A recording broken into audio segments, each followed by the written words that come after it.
बिहार की राजनीतिक पृष्ठभूमि और बिहार के बांकीपुर में उपचुनाव, लेकिन चुनाव के घेरे में तेजस्वी यादव दिखाई नहीं दे रहे हैं। विदेशों में क्या हो रहा है, इस पे सवाल है। और आज जब 20 तारीख को हम आप तक ये वीडियो पहुंचा रहे हैं तो तेजस्वी आज भी बिहार में नहीं थे। सदन का सत्र शुरू हो गया, लेकिन एक कुर्सी खाली थी। तेजस्वी यादव को पुकार रही थी, लेकिन इंतजार करते करते आज का दिन भी ढल गया, लेकिन तेजस्वी सदन में नहीं आए। ऐसे में जब जब उनकी पार्टी से रेखा गुप्ता मैदान में है, उम्मीदवार हैं, तो प्रचार प्रसार कैसे होगा, इंतजार में आरजेडी की हर वो कार्यकर्ता भी है। लेकिन इन सब के बीच क्या अब ये मान लिया जाए कि सीधी लड़ाई बीजेपी से जनसुराज की है, या जनसुराज ने अपने आप को इस तरीके से स्थापित कर लिया है कि वो एक प्रतिपक्ष के रूप में बिहार में नई पार्टी के तौर पे उभर जाएगी? क्या बांकीपुर उपचुनाव ये तय कर देगा कि तेजस्वी नहीं, अब प्रशांत किशोर ही प्रतिपक्ष के चेहरा होंगे? फिलहाल इस सब विषयों पर बातचीत करेंगे। हमारे साथ राजनीतिक विश्लेषक रामबंधु वत्स सर हैं। सर, 20 तारीख आज हो गई है, मुझे लगता है कि महज 10 दिन बच गए हैं। ऐसे में अब बीजेपी का सीधा वार प्रशांत किशोर हैं, ना कि तेजस्वी यादव। अमूमन हमने हर चुनाव में देखा है कि बीजेपी का सबसे फेवरेट टॉपिक जो था वो तेजस्वी यादव हुआ करते थे।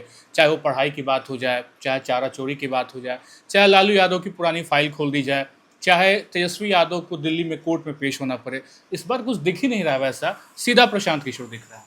देखिए, इस चुनाव में जब तेजस्वी यादव गायब हैं जी। और तेजस्वी यादव को लेकर के मीडिया में हमेशा सवाल पूछा जा रहा है, रेखा गुप्ता जो आरजेडी की उम्मीदवार हैं कि वो क्यों नहीं हैं, उनके साथ क्यों नहीं हैं। जी। और आज मानसून सत्र भी शुरू हो गया, मानसून सत्र में भी तेजस्वी यादव नहीं हैं। तो ये सवाल लाजमी है कि तेजस्वी यादव नहीं हैं, क्या वो इस चुनाव में मैदान छोड़ दिए और रेखा गुप्ता अकेली प्रत्याशी हैं? जी। एक सवाल ये है। दूसरी बात है कि उनके नहीं होने का क्या प्रभाव पड़ रहा है। एक प्रभाव तो रेखा गुप्ता पे पड़ रहा है, उनका जो अपना समर्थन है, जो आरजेडी का आधारभूत बैंक है, उस पर तो फर्क पड़ ही रहा है। इसका एक प्रभाव बीजेपी के ऊपर भी पड़ रहा है। देखिए, आपने बिल्कुल सही डिकोड किया कि बीजेपी तेजस्वी यादव के गायब होने को इस चुनाव में उस तरीके से मुद्दा नहीं बना रही है जितना आए दिन बनाती थी। जब जब आपको याद होगा कि बिहार विधानसभा चुनाव 2025 का चुनाव परिणाम हुआ था, उस वक्त भी तेजस्वी विदेश चले गए थे। तो नई सरकार बनी थी, चुनाव खत्म हो गया, फिर भी बीजेपी नेता तेजस्वी पे व्यंग किया करते थे। आरजेडी में जो समीक्षा बैठक होना था वो नहीं हुआ, तेजस्वी विदेश में थे, इस पर व्यंग होता था, जबकि कोई चुनाव नहीं था। अब तो चुनाव है, उनके उम्मीदवार भी मैदान में हैं, फिर भी बीजेपी उन पे आरोप लगाने से बचती है। इसका कारण ये है कि अगर तेजस्वी यादव के गायब होने को लेकर के बीजेपी हमलावर होती है और उसका जवाब देने में अगर आरजेडी असहज होती है, तो आरजेडी का जो वोट बैंक है वो उनका आत्मविश्वास खो सकता है। उनको लग सकता है कि वाकई में उनके नेता उनके साथ नहीं है, क्योंकि एमवाई का जो एम है, अल्पसंख्यक समाज, वो तो काफ़ी हद तक सड़कों पे जनसुराज के साथ है। ऐसे में जो भी उनका आधारभूत बैंक है आरजेडी का, उसको अगर लग गया कि हमारे प्रत्याशी के साथ तेजस्वी यादव नहीं है, तो कहीं वो जनसुराज को शिफ्ट न हो जाए। बीजेपी की सबसे बड़ी चिंता ये है कि तेजस्वी यादव पे हमला किया जाएगा तो हो सकता है उससे प्रशांत किशोर मजबूत हो जाएं। आरजेडी का जो वोट बैंक है वो प्रशांत किशोर की ओर शिफ्ट हो सकता है। इसी अंदेशा से बीजेपी काफ़ी बच रही है तेजस्वी यादव को लेकर के। आप बीजेपी के सोशल पेज को भी देख लीजिए, नेताओं के बयान को देख लीजिए, तेजस्वी यादव पे हमला बहुत ही कम है, न के बराबर है, और कम से कम वो नहीं है, इसको लेकर के तो लोग खामोशी बरते हुए हैं, इस पे किसी की टिप्पणी नहीं है। जबकि अमूमन बीजेपी हमेशा ये कहते रही है कि ये हमेशा बाहर ही रहते हैं, विदेशों में घूमने चले जाते हैं। तेजस्वी हो या राहुल यादव, बीजेपी का सॉफ्ट टारगेट तो यही लोग रहते हैं। बिल्कुल बिल्कुल, केंद्र में राहुल यादव रहते हैं और राज्य में राहुल गांधी रहते हैं, यहाँ तेजस्वी यादव रहते हैं, और स्वाभाविक भी है, प्रतिपक्ष के नेता हैं, प्रमुख जो विपक्षी पार्टी है उसके नेता हैं, तो उन पे तो हमला हो ही सकता है सत्ताधारी पार्टी के द्वारा। लेकिन इस वक्त बीजेपी बच रही है। अब जो आरजेडी का जो जनाधार है वहाँ भी कई तरह के पेच हैं। एक तो जो अल्पसंख्यक समाज है, काफ़ी हद तक इस वक्त आरजेडी के दायरे से बाहर निकल करके जनसुराज के साथ दिखती है। जो उनका अपना समाज है, जैसे कि जो उम्मीदवार हैं रेखा गुप्ता, उनका जो अपना समाज है, वैश्य समाज से आती हैं, उन लोगों में भी अब आरजेडी को लेकर के उस तरीके का कॉन्फिडेंस इसलिए नहीं दिख रहा है क्योंकि आरजेडी का जो एमवाई समीकरण है वो उनके साथ नहीं दिख रहा, तेजस्वी यादव नहीं। हालांकि ये कहा जा रहा है, बार बार ये कहा जा रहा है कि तेजस्वी यादव आएंगे, एक रोड शो करेंगे, लेकिन वो कब करेंगे? अभी मानसून सत्र शुरू हो गया, अगर आप देखें तो नियमतः उनको यहाँ होना चाहिए था, कम से कम आज से तो होना चाहिए था। और मीडिया में कई पत्रकार पता नहीं यह यथार्थ है या व्यंग है, लेकिन लोग लिख रहे हैं, धड़ल्ले से लिख रहे हैं कि तेजस्वी यादव अब विदेश में, अब यूरोप में ही सेट होना चाहते हैं। तो हो सकता है ये व्यंग ही हो, लेकिन कहीं न कहीं से उनके आधार वोट बैंक का जो उत्साह है वो फीका पड़ रहा है। और आप रेखा गुप्ता के चेहरे पे वो महसूस कर सकते हैं। रेखा गुप्ता की गाड़ियों में आरजेडी का झंडा नहीं है, उनके आवास पे आरजेडी का झंडा नहीं है। तो ये आप समझ सकते हैं, डिकोड कर सकते हैं कि उनको आरजेडी प्लेटफॉर्म को लेकर के क्या उस तरीके का कोई कॉन्फिडेंस नहीं है जो इस झंडे से बच रहे हैं। तो हम ये मान लें क्या, जो हम लोग 20 दिन से लगातार डिकोड करने की कोशिश कर रहे थे कि आरजेडी को वोट को तोड़ने के लिए बीजेपी इसलिए भी बच रही, चलो ठीक है कि आरजेडी का वोट शिफ्ट ना हो जाए जनसुराज के पास। जनसुराज अब इस स्थिति में आ गए क्या कि वो आरजेडी की वोट बैंक को शिफ्ट अपने तरफ करा ली है। देखिए वो शिफ्ट हो रहा है। देखिए जहाँ जहाँ का वोट आक्रोशित है या असंतोष में है, जैसे बीजेपी का सवर्ण वोट असंतोष में है, आरजेडी का जो वोट असंतोष में है, उन्हीं नाराज जो वोट बैंक है उन्हीं पे प्रशांत किशोर का भरोसा है।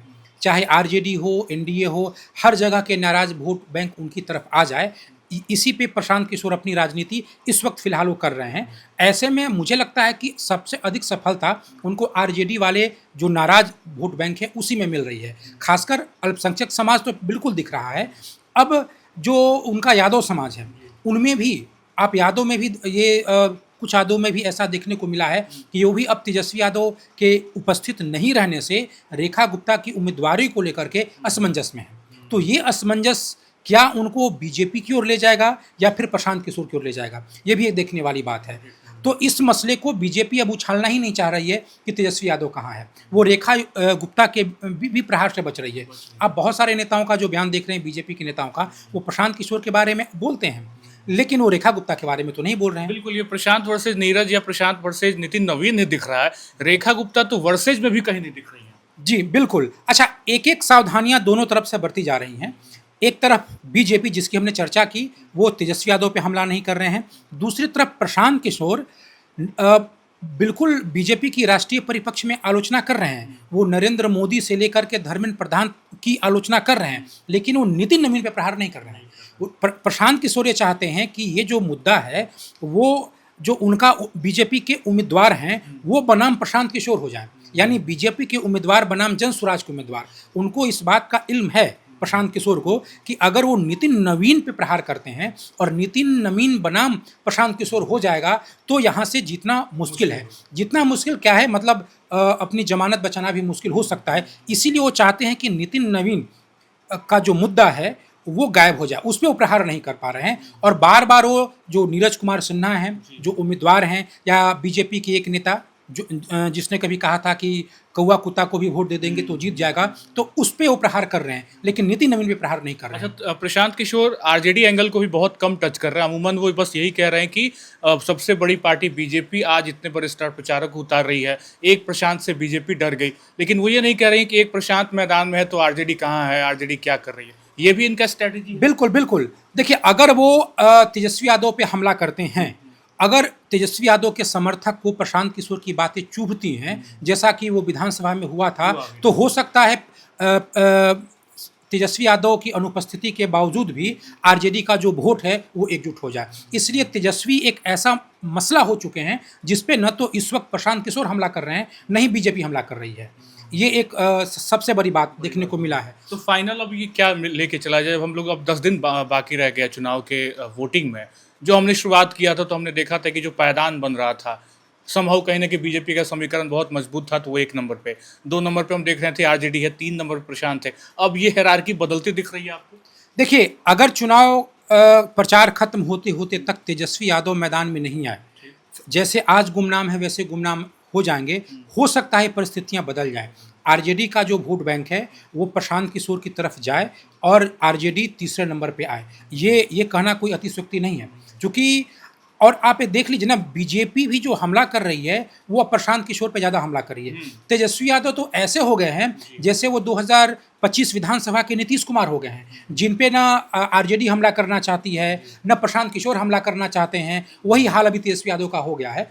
तो अगर ये लड़ाई तेजस्वी यादव की अनुपस्थिति के कारण ये बीजेपी बनाम जनसुराज के रूप में हो जाएगी, तो निश्चित रूप से जनसुराज को इससे फ़ायदा मिलेगा। अब सबसे बड़ी बात यह है कि क्या इन तमाम नाराज वोट बैंक को प्रशांत किशोर अपनी ओर मोड़ पाएंगे, या उनका जो मुद्दा है उससे वो एक नाराज वोट बैंक को और उभार पाएंगे, फ्लोटिंग वोट बढ़ा पाएंगे। क्योंकि जिस मुद्दे के जरिए वो जा रहे हैं, क्या सम्राट चौधरी की जो आलोचना है, सम्राट चौधरी पे जो हमला है प्रशांत किशोर का, कहीं वो उनके मुद्दे को उभरने तो दे रही है या नहीं दे रही है, ये सबसे बड़ा मसला है। अगर सम्राट चौधरी पे हमला छोड़ देते तो मुझे लगता है कि उनका मुद्दा और उभर जाता।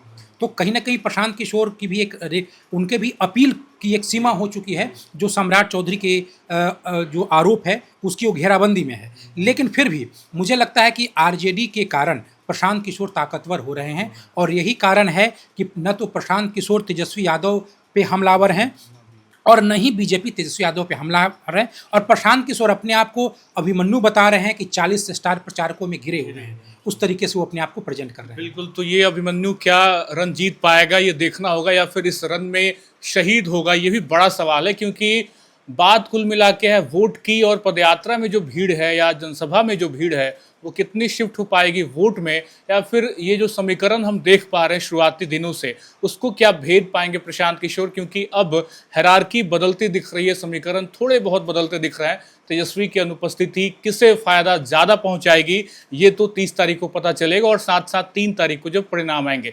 फिलहाल हमने डिकोड करने की कोशिश की, और रामबंधु वत्स सर ने पूरी तरीके से आरजेडी के वोट बैंक में किस तरीके से सेंधमारी चल रही है, या फिर कौन सी पार्टी ज़्यादा कारगर साबित होगी उसमें सेंधमारी करने में, इस पर बहुत विस्तृत जानकारी दी। फिलहाल इस वीडियो में इतना ही।